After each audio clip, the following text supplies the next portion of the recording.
Hello students,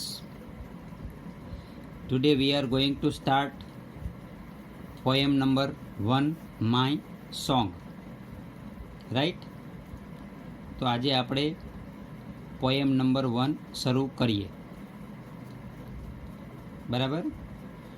હવે my song કે જેના રચયિતા, જેના કવિ છે રવિન્દ્રનાથ ટાગોર.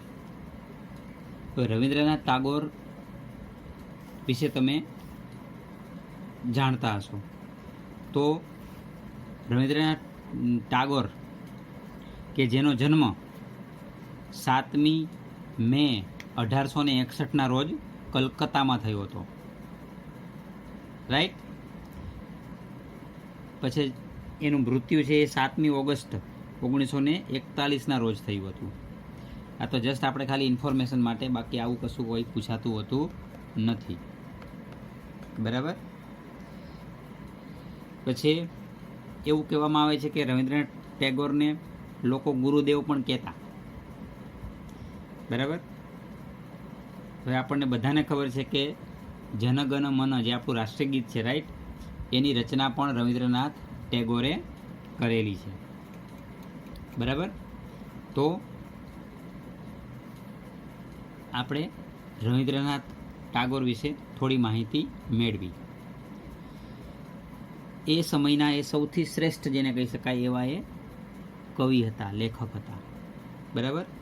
હવે અહીંયા જે વાત કરવામાં આવી છે માય સોંગ, હવે એ શું છે? પોએમમાં શું આપણને કહેવા માંગે છે? તો કે ભાઈ, એક માતાનો પ્રેમ બાળક માટે કેવો હોઈ શકે, બરાબર, એ આપણને અહીંયા રવિન્દ્રનાથ ટાગોરે કહેવાનો પ્રયાસ કર્યો છે. રાઈટ? હવે બીજું કે આ પોએમની અંદર આપણને એક્ઝામમાં કઈ રીતે પૂછાતું હોય છે, શું પૂછાતું હોય છે, શું તૈયાર કરવું જોઈએ, એવો પ્રશ્ન આપણને થતો હોય. બરાબર? તો એક વસ્તુ યાદ રાખો, પોએમના તમને લોકોને એક તો જાણી દરેકે દરેક શબ્દનું ગુજરાતી આવડતું હોવું જોઈએ, પહેલી કન્ડિશન, જે આપણને ક્વેશ્ચન આન્સરમાં મદદરૂપ થઈ શકે. રાઈટ? બીજું, દરેકે દરેક લાઇનનું ગુજરાતી પણ આપણને આવડતું હોવું જોઈએ. આ બે વસ્તુ ખાસ યાદ રાખવાની છે પોએમની અંદર. બરાબર? અને પોએમની અંદર તમને 3 ગુણના પ્રશ્ન પૂછાશે અને પોએમ ઉપરથી ક્વેશ્ચન આન્સર હશે. એટલે પોએમ આપણે કંઈ મોઢે કરવાની હોતી નથી. બરાબર? પણ સમજવી ખૂબ જરૂરી છે. તો આપણે શરૂ કરીએ પોએમ નંબર 1. તો શું કહીએ? This song of mine will wind its music around you my child. જુઓ શું કહે છે? Like the fond arms of love. This song, લેસનનું ટાઇટલ છે આપણું શું છે? My song. તો ધીસ સોંગ ઓફ માઇન, મારું આ ગીત, will winds its music. Wind મતલબ વીંટાળવું, અને વિલ વિન્ડ એટલે ભવિષ્યકાળ, વીંટાળશે. ઇટ્સ મ્યુઝિક મતલબ એનું સંગીત, અરાઉન્ડ યુ, તારી આજુબાજુ. મારું આ ગીત છે, એનું સંગીત છે, વીંટાળશે મારા બાળક. પણ કેવી રીતે? Like the fond arms of લવ, એક માયાળુ હેતભર્યા હાથની જેમ. ફોન્ડ આર્મ્સ ઓફ લવ મતલબ માયાળુ અથવા તો હેતભર્યા હાથની જેમ. રાઈટ? આર્મ્સ એટલે હાથ, ફોન્ડ એટલે આમ તો શોખ થાય, પણ અહીંયા હેતભર્યું પણ કહી શકાય, માયાળુ પણ કહી શકાય. ફોન્ડ આર્મ્સ ઓફ લવ, પ્રેમ ભર્યા, માયાળુ, માયા ભર્યા હાથની જેમ. એ તારી આજુબાજુ એ ગીત છે વીંટાળશે, સંગીત છે વીંટાળશે. ફરી એક વાર જોઈ લઈએ. This song of mine will wind its music around you my child. મારા બાળક, મારું આ ગીત છે એ તારી આજુબાજુ એનું સંગીત છે વીંટાળશે, જાણે કે હેતભર્યા માયાળુ હાથની જેમ. Right? Next, this song of mine will touch your forehead. જુઓ, મારું આ ગીત, ધીસ સોંગ ઓફ માઇન, મારું આ ગીત, will touch your forehead. Forehead મતલબ કપાળ, તારા કપાળને અડકશે, સ્પર્શ કરશે. Like a kiss of blessing, મતલબ આશીર્વાદ ના ચુંબનની જેમ, like a kiss of blessing. તો કિસ ઓફ બ્લેસિંગ મતલબ એક આશીર્વાદના ચુંબનની જેમ મારું આ ગીત છે તારા કપાળને સ્પર્શ કરશે. વેન યુ આર અલોન, જ્યારે તું એકલો હોઈશ. વેન યુ આર અલોન, જ્યારે તું એકલો હોઈશ. It will sit by your side, તો એ તારી બાજુમાં બેસશે. And whisper in your ear, whisper મતલબ ધીમેથી વાતચીત કરવી, કાનમાં કંઈક કહેવું. And whisper in your ear, તારા કાનમાં ધીમેથી એક ગણગણશે અથવા તો કંઈક તને કહેશે, ધીમેથી તારા કાનમાં બોલશે. મારું આ ગીત છે. ફરી જોઈ લઈએ એના લાઈન ફરી એક વખત. વેન યુ આર અલોન, જ્યારે તું એકલો હોઈશ. It will sit by your side, તારી બાજુમાં બેસશે. And whisper in your ear, અને તારા કાનમાં એક ગીત છે એ ગણગણશે. When you are in the crowd, જ્યારે તું ટોળામાં હોઈશ. જ્યારે તું ટોળામાં હોઈશ, ક્રાઉડ મતલબ ટોળું. જ્યારે તું ટોળામાં હોઈશ. It will fans you, fans એટલે આપણે આમ તો થાય વાળ અથવા તો દિવાલ થાય, બરાબર, પણ અહીંયા રક્ષણ કરવું. વિલ ફેન્સ, તો તારું એ રક્ષણ કરશે. ક્યારે? Van you are in the crowd, જ્યારે તું ટોળામાં હોઈશ તો એ તારું રક્ષણ કરશે. અબાઉટ વિથ અલુફનેસ, કઈ રીતે તને ટોળાથી એ દૂર રાખીને. અલુફનેસ શબ્દ યાદ રાખજો, ALOOFNESS. અલુફનેસ મતલબ દૂર રાખીને, તને ટોળાથી દૂર રાખીને તારું રક્ષણ કરશે. My song will B like a pair of wings to your dreams. મારું ગીત will be like a pair of wings to your dreams, મતલબ મારું આ ગીત છે એ તારા સપનાઓને પાંખો આપશે. શું કીધું? My song will B like a pair of wings to your dream. તારા જે કંઈ સપનાઓ છે એ સપનાઓને મારું આ ગીત છે એ પાંખો આપશે. તું સપનાઓ જોઈ શકીશ. ઇટ વિલ ટ્રાન્સપોર્ટ મતલબ પરિવહન કરવું, લઈ જવું, અહીંયા લઈ જવું. It will transport your heart to the verge of the unknown. Verge મતલબ અમુક પ્રકારની સીમા, રાઈટ? વર્જ તો સીમા, આપણે જેને કહીએ ને લિમિટ. તો it will transport your heart, તે તારા હૃદયને લઈ જશે. ક્યાં?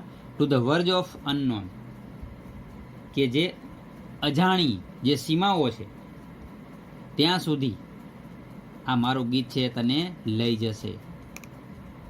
મતલબ તું અજાણી જગ્યાએ પણ તું કંઈક કરી શકીશ. It will transport your heart to the verge of unknown. તે મતલબ એ ગીત તારા હૃદયને ક્યાં લઈ જશે? તો કે અજાણી સીમાઓ સુધી એ લઈ જશે. તું નવું કંઈક જાણીશ, કહેવાનો મતલબ, right? It will be like the faithful star. Faithful શબ્દ યાદ રાખજો. ફેથફુલ મતલબ વફાદાર. It will be like the faithful star.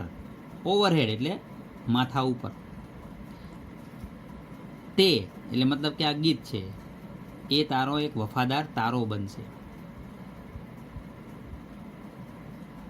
ક્યારે? તો કે when dark night is over your road. જ્યારે તારા રસ્તા ઉપર,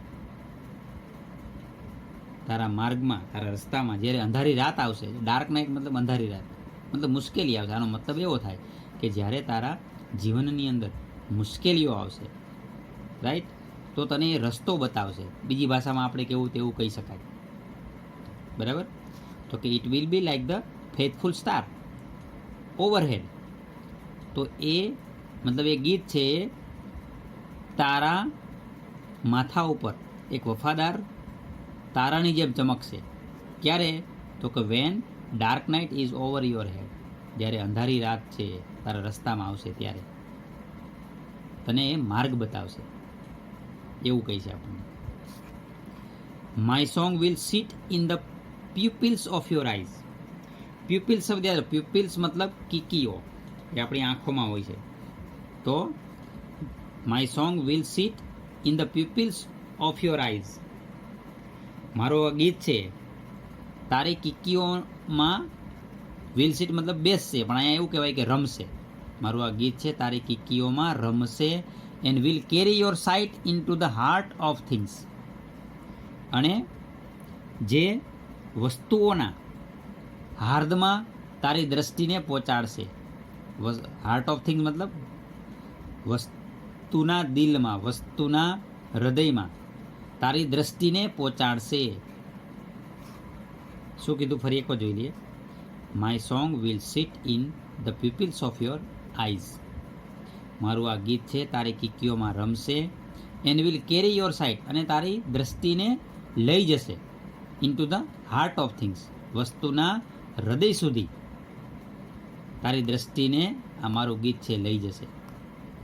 and when my voice is silent in death, મતલબ જ્યારે હું મૃત્યુ પામીશ, તો મારા મૃત્યુને કારણે મારો અવાજ છે જ્યારે બંધ થઈ જશે. My song will speak in your living heart, મારું આ ગીત છે તારા હૃદયમાં ધબકશે. લિવિંગ હાર્ટ, તારા જીવંત હૃદયની અંદર મારું આ ગીત છે એ ધબકશે.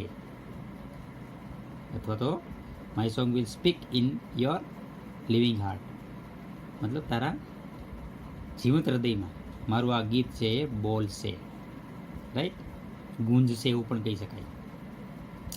તો આવી રીતે આપણે આ પોયમની વાત અહીંયા પૂરી કરીએ. તમારે લોકોએ ફરી એક વખત કહું છું, વર્ડ ટુ વર્ડ ટ્રાન્સલેશન કરી નાખવાનું, બરાબર સમજી લેવાનું, બરાબર. અને એક એક લાઇનનું ગુજરાતી તમને આવડતું હોવું જોઈએ. રાઈટ. હવે આપણે ગ્લોસરી છે એટલી બધી અગત્યની હોતી નથી, પણ એક વખત જરા ગ્લોસરી પણ જોઈ લઈએ. જુઓ, ફોન્ડ આર્મ્સ મતલબ વિથ ઓપન આર્મ્સ, ખુલ્લા હાથે. ફોરહેડ મતલબ the part of the face અબાવ the eyes, જે આપણી આંખો છે એની ઉપરનો ભાગ એટલે કપાળ. બ્લેસિંગ, ગ્રેસ મતલબ આશીર્વાદ. ફેન્સ ટુ પ્રોટેક્ટ, ફેન્સ કરવું, અહીંયા ફેન્સ છે નાઉન ફોર્મ, યાદ રાખજો. ફેન્સ એટલે વાડ પણ થાય, દિવાલ પણ થાય, પણ એ રક્ષણ કરવું. સીટ બાય યોર સાઈડ મતલબ બી સાઈડ, બાજુમાં બેસવું, નેક્સ્ટ ટુ બાજુમાં. અલુફનેસ તો લોનલીનેસ, એકલતા. ડિટેચમેન્ટ એવું પણ કહેવાય. વિસ્પર મતલબ ટુ મરમર, ગણગણવું. ટુ ટ્રાન્સપોર્ટ, ટુ ટ્રાવેલ મતલબ એક જગ્યાએથી બીજી જગ્યાએ લઈ જવું. On the verge of, very close to experience મતલબ આપણે જેને કહીએ કે અનુભવથી ખૂબ નજીક, અનુભવથી ખૂબ નજીક. સીમા, very close to the experience એવું પણ કહી શકાય. સીમા, રાઈટ, લિમિટ. હવે બીજું, હવે આપણને આની અંદર એક્ઝામમાં કેવા પ્રશ્ન પૂછાતા હોય છે એની પણ થોડી ચર્ચા કરી દઈએ. તો અહીંયા મેં ચારેક પ્રશ્ન તમને હું કહું છું, પોએમ પણ આપણે બાજુમાં રાખીશું. તો તમને ઉપર પોએમ આપેલી હોય, રાઈટ, અને નીચે તમને ક્વેશ્ચન આન્સર આપ્યા હોય. એઝ ફોર એક્ઝામ્પલ જોઈએ આપણે. Just 1 minute.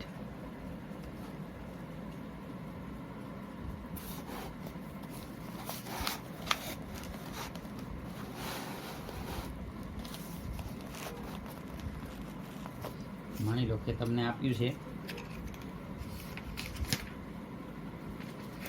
This song of mine થી શરૂ કરીએ છીએ, બરાબર. ધીસ સોંગ ઓફ માઇન થી તમને આપેલું છે અલુફનેસ સુધી આપ્યું છે, માની લો કે, બરાબર. હવે એના આધારે ક્વેશ્ચન આન્સર કેવી રીતે હોય, રાઈટ. તો કે ભાઈ પોએમ જે છે એ ત્યાં સુધી તમે બાજુમાં રાખજો એટલે તમને ખબર પડશે. શું કહે છે? Vote will the song do? Vote will the song do when the child is in the crowd? જ્યારે બાળક છે એ ટોળામાં હશે, રાઈટ, ત્યારે ગીત છે એ શું કરશે? આવો પ્રશ્ન છે. Vote will the song do when the child is in the crowd? હવે આપણે આમાં જોઈએ તો કે van you are in the crowd it will fans you about with અલુફનેસ. બરાબર. હવે બેઠે બેઠું આપણે લખવાનું નથી. જવાબની શરૂઆત કેવી રીતે કરીશું? તો કે વેન, હવે આવા ઘણા વિદ્યાર્થીઓ શું કરશે? ડાયરેક્ટ લખી નાખે van you are in the crowd it will fans you about with અલુફનેસ. તો તમારો જવાબ ખોટો પડશે. જે રીતે પ્રશ્ન પૂછ્યો છે એવી રીતે જવાબ લખવાનો છે. જવાબની શરૂઆત એવી રીતે કરી શકીએ આપણે તો કે when the child is in the crowd. બરાબર. ધ સોંગ વિલ, ઇટ મતલબ the song, the song will fans him about with aloofness. એવી રીતે લખો તોય ચાલે. બરાબર. હવે એ રીતે એનું મતલબ જે કહેવાનો ભાવાર્થ છે એવું લખી નાખો તોય ચાલે. તો કે when the child is in the crowd it will protect the child. તો એ બાળકની રક્ષા કરશે. લ્યો, એવું પણ ચાલી શકે. બરાબર. Next, vote will the song do when the child is alone? જ્યારે બાળક એકલો હશે ત્યારે આ ગીત છે એ શું કરશે? What will the song do when the child is alone? બરાબર. જોઈએ હવે. When you are alone it will sit by your side and whisper in your ear. તો જવાબની શરૂઆત કેવી રીતે કરીશું? તો કે when the child is alone. When the child is alone, right. હવે જોઈએ ધ સોંગ વિલ, અહીંયા ઈટ જેના માટે લાગેલું છે એ આપણે ઈટ કોના માટે લાગ્યું છે? સોંગ માટે. તો the song will sit by, હવે યોર એટલે કોણ? બાળક. તો હિઝ સાઇડ. યોર સાઇડ લખો તોય ખોટું પડે, યાદ રાખજો. His side and whisper in your મતલબ હિઝ ઇયર. ફરી એકવાર જોઈ લઈએ તો કે when the child is alone, you મતલબ child. When the child is alone it મતલબ the song will sit by your side મતલબ his side and whisper in his ear. એની બાજુમાં બેસશે અને એની કાનમાં એ ગીત છે ગણગણશે. ખ્યાલ આવે છે? એટલે વાક્ય રચના પણ એટલી જ અગત્યની હોય છે પોએમની અંદર, રાઈટ. નેક્સ્ટ, એના પછીનો એકાદો પ્રશ્ન જોઈએ. શું છે? The song will touch the childs forehead like. હવે જો આમાં કેવું છે કે ઘણીવાર એવું બને કે તમને અધૂરું વાક્ય આપી દે, અધૂરું સ્ટેન્જા આપી દે અને પૂરું કરવાનું આવે. એવું પૂછાય તો સાવ સહેલું થઈ જાય. બરાબર. એટલે અહીંયા આપણને શું કીધું? તો કે this song will touch the childs forehead like. The song will touch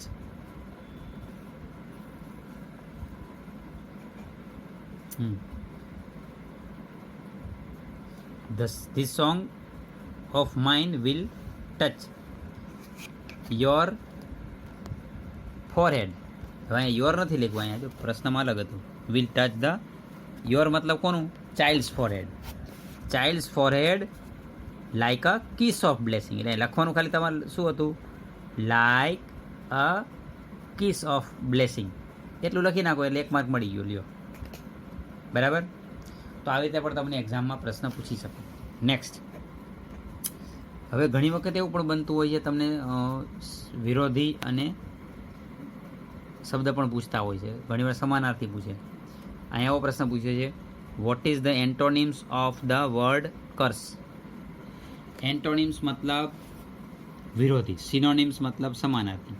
તો અહીંયા એવું કીધું છે કે કર્સ યાને કે શાપ, આપણે જેને કહીએ ને અભિશાપ જે કહીએ આપણે, તો એ શાપનું વિરોધી શબ્દ છે એ તમારે લેસનમાંથી, મતલબ કે આ જે પેરેગ્રાફ આપ્યો છે એમાં તમારે કહેવાનો છે. તો તમને ખ્યાલ હશે કે શું થશે એનો ઓપોઝિટ? અભિશાપનો થાય આશીર્વાદ, તો એનું શું થયું અહીંયા? Blessing, right? તો આપણે એક્ઝામની અંદર આવી રીતે પ્રશ્ન પૂછતા હોય છે. 3 ગુણના પ્રશ્ન પૂછાય છે, બરાબર? અને એકદમ સહેલા પ્રશ્ન હોય છે.